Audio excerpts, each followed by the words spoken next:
Tosi paljon. Tervetuloa ja mukava nähdä väkeä ja tuttua väkeä. Täällä on Elina Leskelä ja tämä on huippuopettaja. Oppilaat on 5-15-vuotiaita ja 5 vuotta sitten, kun mä soittelin Eevalle, mä pyysin sitten Elinalta, voisiko hän antaa mulle soittotuntia, kun mä olin tosi huonossa kunnossa, lonkat ja jalat ja muuta. Mä sanoin, että se olisi hyvä kuntoilu, kun edes kantaa tällaista yli 10 kilosta hanuria. Elina sanoi mulle, että hän on soitonopettaja eikä mikään kuntosaliohjaaja. Mutta sitten hän kumminkin rupesi antamaan tunteja ja meitä naurattaa aina joka tunnin jälkeen, kun joka tunnilla hän kertoo mulle, että kisko nyt niitä palkeita.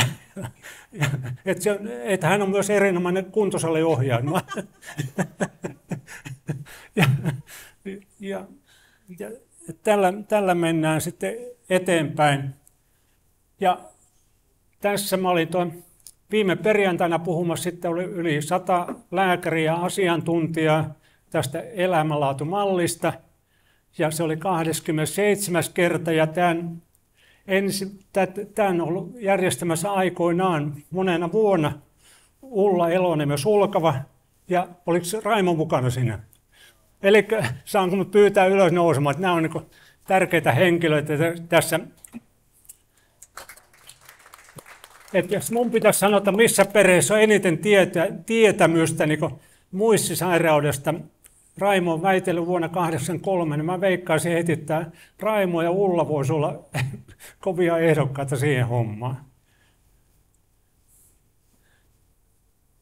Ja tässä on niin sikäli tiivistyneitä asioita, mitä on tuossa kirjassa. Nyt ensi viikon päästä sitten on Alzheimer Euroopan konferenssi on Helsingin messukeskuksessa. Ja sinne tulee yli 600 asiantuntijaa yli 40 maasta.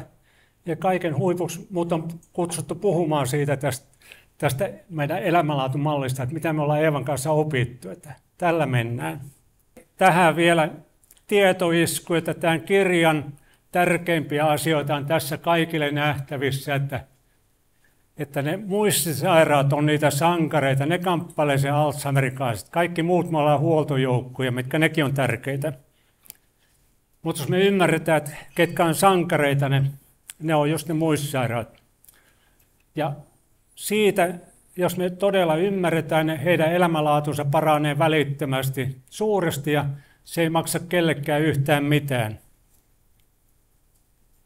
Tässä on meillä tärkeä infrasauna. 2012 me ei enää päästy tavalliseen saunaan Alzheimerin takia.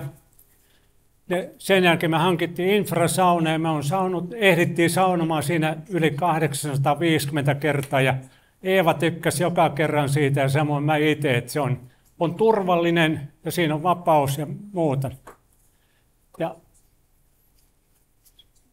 Ja tässä on sitten se mallin idea, jos me halutaan nähdä, että se on niin tilavuuskäsitteellä. Yleensä lasketaan yhteen niitä, mutta tulitikkolaatikko on muistuttamassa sitä, että sama tila.